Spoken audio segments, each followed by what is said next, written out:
সবসময় বাসায় আসার টাইমে আপনাদের ভাইয়া কিছু না কিছু নিয়ে আসে আমাদের জন্য।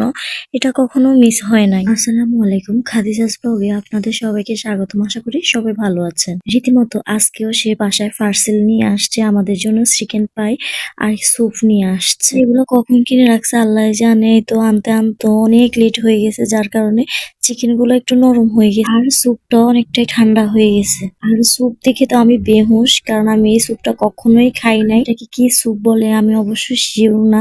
এটাকে কি ভেজিটেবল স্যুপ বলে না কোন স্যুপ বলে। আর এই স্যুপটা খাওয়ার পর আমার মনে একটাই চিন্তা, যে কারা এতটা, আর এটা মাশরুম বলে নাকি জানি না কালো করে।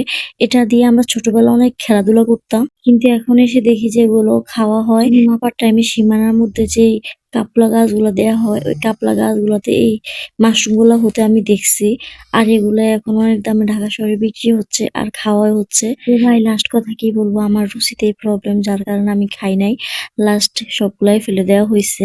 বাচ্চারাও শুধু চিকেন গুলো খুঁজে খুঁজে একটু খাইছিল আর কি। ভাই এগুলো হচ্ছে বড় লোকদের খাওয়া দাওয়া, বড় লোকদের টাকা আছে তাই তারা জানা তাই কিনে খাচ্ছে, কিন্তু আমরা তো গরিব, আমাদেরও রুচিতে সমস্যা আছে, তাই আমরা যা তা খেতে পারি না। ভাই এই স্যুপ থেকে ভাতের মারটা অনেক মজার, আমি যা মনে করি। আর কার কার কাছে এই স্যুপটা ভালো লাগে সেটা তার একান্তই তার পার্সোনালি ব্যাপার। আমি শুধু আমার মতামতটা জানালাম আর কি।